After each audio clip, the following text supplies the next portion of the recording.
What's happening, my people? It's Jay from GA coming at y'all with the very first installment of the Miseducation of Man Struggle Love, where I discuss my past mishaps with women so others can learn and be entertained, because these aren't your most average situations, but y'all will find that out. Be sure to subscribe, leave a like, and comment. Also click the notification bell below so you can stay up to date with content. But before we get started, I would like to give a shout out to the creator of this shirt, my boy Bink. I've known this man since I was 5. You can support his movement, TurfRunner, by clicking the link in the description below. But today, I'm getting to the time that I blew it with my person of interest from college. Not once, not twice, not even 3 times. But we're gonna get into all that after we cue this intro. Let's get it.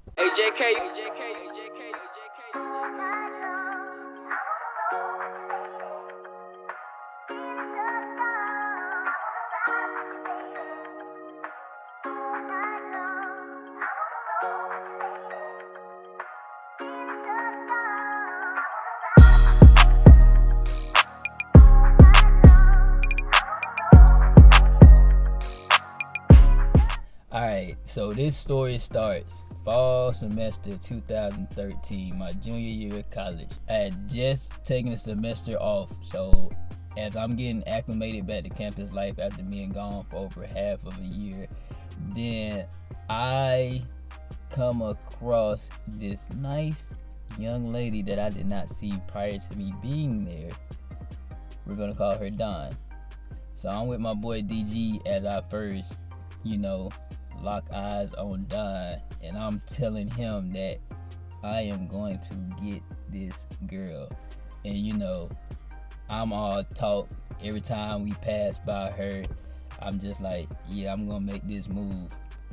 Once again, all talk. I ain't pursue no action, none of that. So fast forward like a month into the school year, an opportunity finally comes about for me to execute a ploy to get this girl's number. Thanks to my boy Kev organizing this organization for black students to come together and fellowship together. I was down with the idea, so I was on board with it. So me and DG go to the first meeting. I'm not knowing who is gonna be at this thing other than my boy Kev, who put this together, so of course he's gonna be there. So walk in the room, lo and behold, I see Don, and I'm just like, yes, I can use this opportunity to try to ease my way in. So fast forward a few weeks later, my grandma ends up passing away, so I have to attend the funeral out of town. So I'm back home chilling with my homies. The night after the funeral, I get a random text message, check my phone, and it's a group message from Kev in regards to the organization. I get another text message, check it, it's from a random number, and it ain't no message attached, it's blank. So I'm just like, who is this, and why is this person sending me a blank text message? You know what I'm saying? Man, y'all will not believe this, but it was Dawn. She had accidentally texted me, but she ended up texting my phone on accident, and in my mind, I'm like, I gotta take advantage of this moment, because her number just fell in my lap.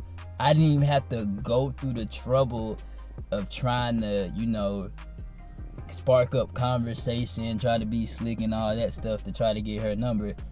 It literally fell in my lap. So I gotta take advantage of this.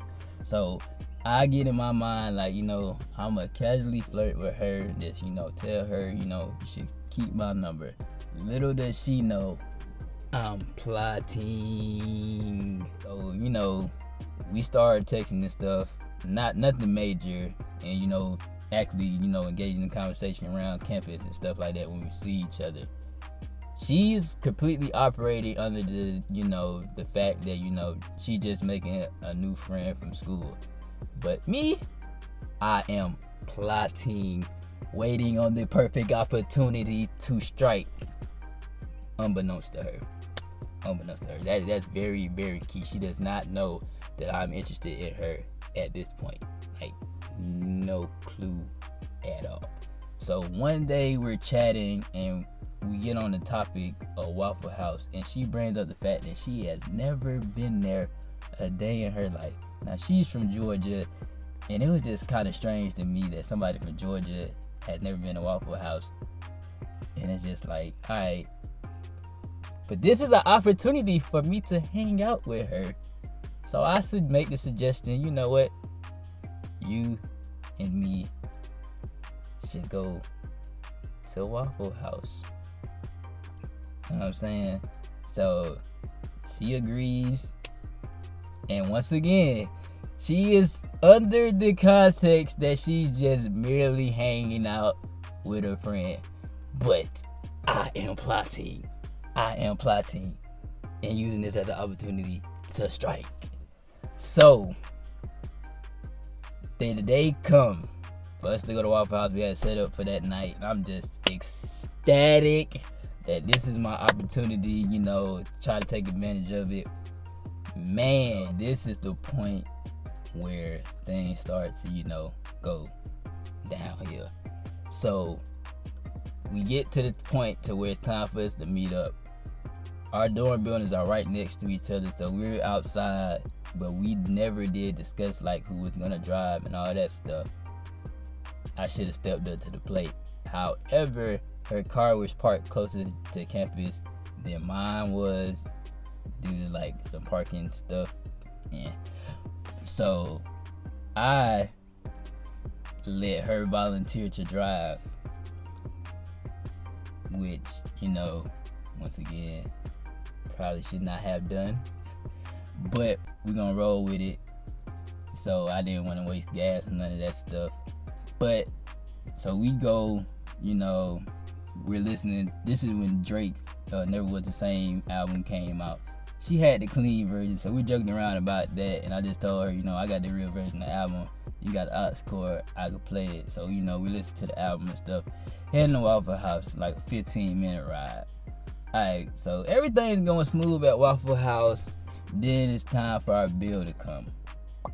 So back then, this is 2013, I was literally on some, if I can get out of paying for some stuff, I am going to take full advantage of that.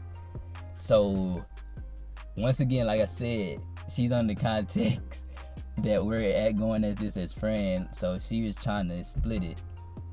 However, I kind of did some janky math, and she ended up paying for more of that meal than I did. It was like $5 or $6, so it wasn't even nothing major to really trip about for real. But that should not have happened. Like I said, this is a person of interest. I should have just, covered the meal. But I was on some other stuff back then. Man, this is where I'm going down the hill a little bit. So after this Waffle House situation where I clearly dropped the ball, me and Don, we continue to communicate via text every now and then, still, engage in conversation when we see each other on campus. However, a few weeks later, there was this event that my hall was putting together for this blind date, where essentially your roommate picks a date for you. You're not supposed to know who it is, and then we were going to go to this wrestling match. Me and my roommate decided that, you just tell me who you want to go with, I'll tell you who I want to go with, and that'll be the end of it.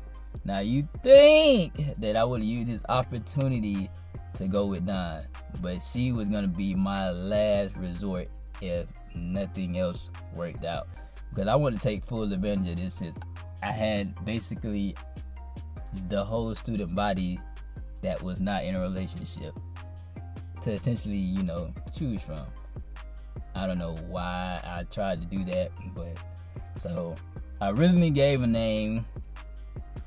She was tied up with something, so she was unavailable. Gave another name. She ended up being unavailable too. So me and DG are out at dinner at the dining hall one night, and one of the girls that worked there, we had just met her like a few days earlier than that. So we're there, and she happened to remember our names and was speaking to us. So I just like, she might be who I choose. So I gave my roommate her name, and she just happened, her schedule happened to work out. Bam, everything set up. Now the thing about this girl, we'll call her Veronica. Her and Don are friends. They actually ended up being roommates the very next school year. So yeah, you can see that this was gonna be like a very sticky situation. So the rest of the match come up, we go, me and Veronica, like this is our first time actually like talking, like interacting with each other for real, other than, you know, just speaking to each other in the dining hall. It wasn't bad, but you know, nothing to like, you know, brag about, nothing like that, or it's gonna lead to anything. Just like a friendly outing. But of course, I had the bright idea that I was gonna try to make a move on Veronica and just, you know, to see where things might go. That crashed and burned very quickly. But like I said, her and Don were friends, so that wasn't gonna be a good look for me down the road when I eventually did express to Don that, you know, I was interested in her. So they're doing this movie night at school in the dining hall. So me and DG decide we're gonna go up there and get some of these free snacks that they were advertising. So we get up there. I see that Don is working at one of the snack stands. So, you know, we're chatting for a little minute, just, you know, just saying hey and just, you know, asking how you doing and stuff like that. So walk off. I say in my mind, you know what? I'm gonna ask her out. So I hit this smooth little 180, walk up to her with the most confidence ever, and just say that, you know, trying to take you out tomorrow night if you ain't got nothing going on. She said, you know what? That's cool. So I told her I'll text you with the details. Go back to my room. I leave DJ. I go back to my room and I text her, you know, tell her that we're gonna go to this little fun center in Chattanooga. And you know, this is gonna be like an actual date. So next day comes, we meet up. I drive this time because my car is on campus. My car is on campus, so I drive this time. However, we get to the fun center, and this is where I dropped the ball. I'm still operating on the same mindset of Waffle House.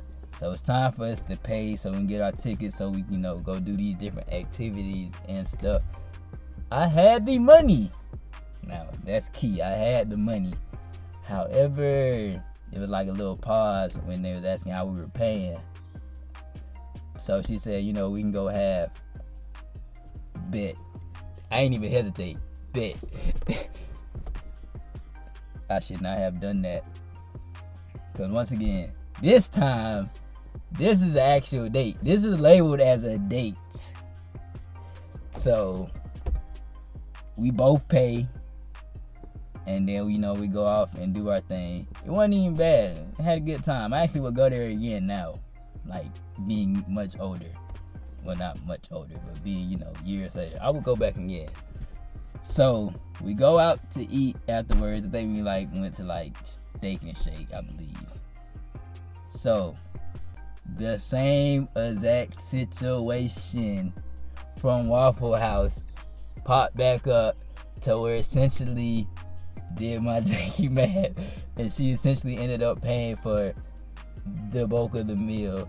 It wasn't that much, once again, but it's just the principle of the fact we're still on a date. So I should have covered that. So I like just shot myself in the foot. So that hill I was going down earlier, like, I'm down. You know what I'm saying?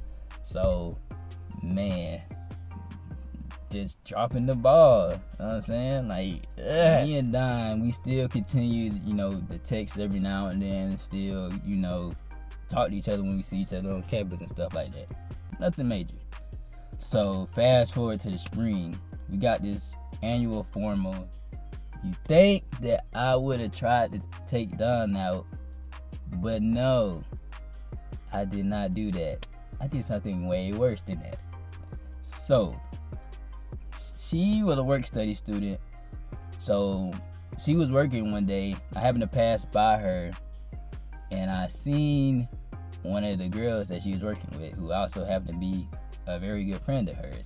So I'm just like,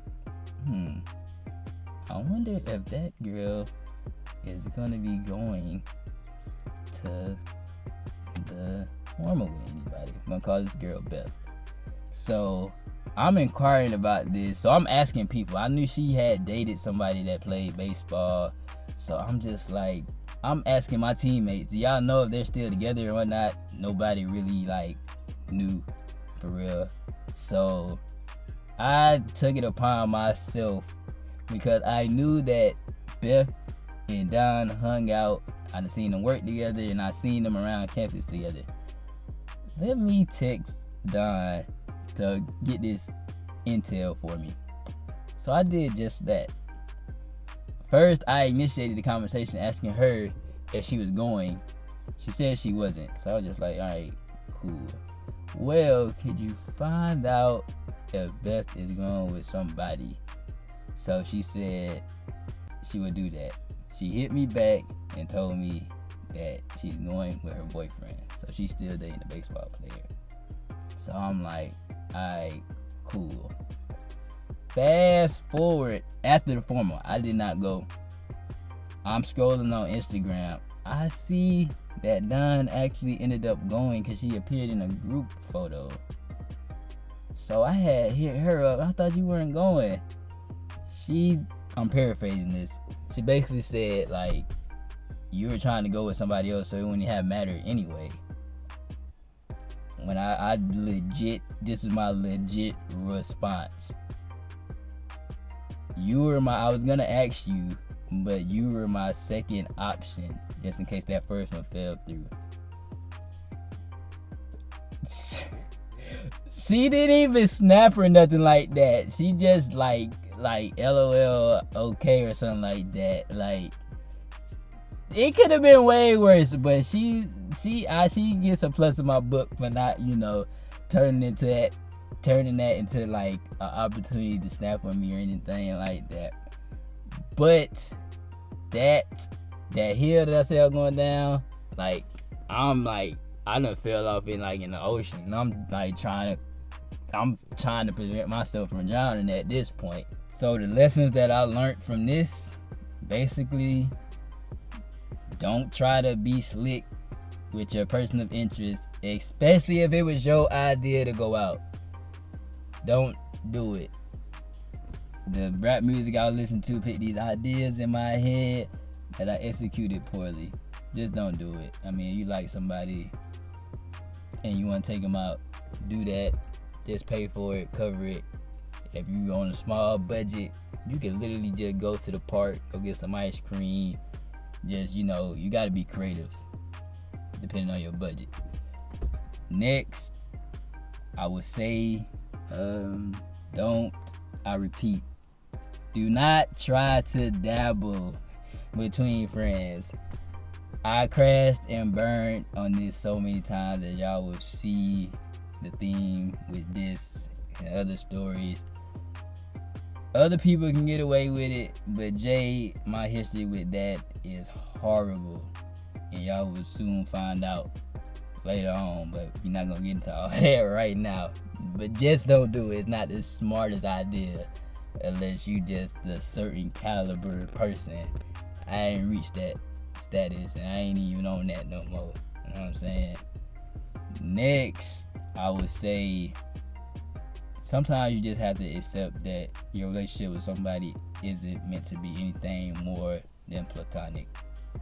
And don't try to push that, especially if that person has been upfront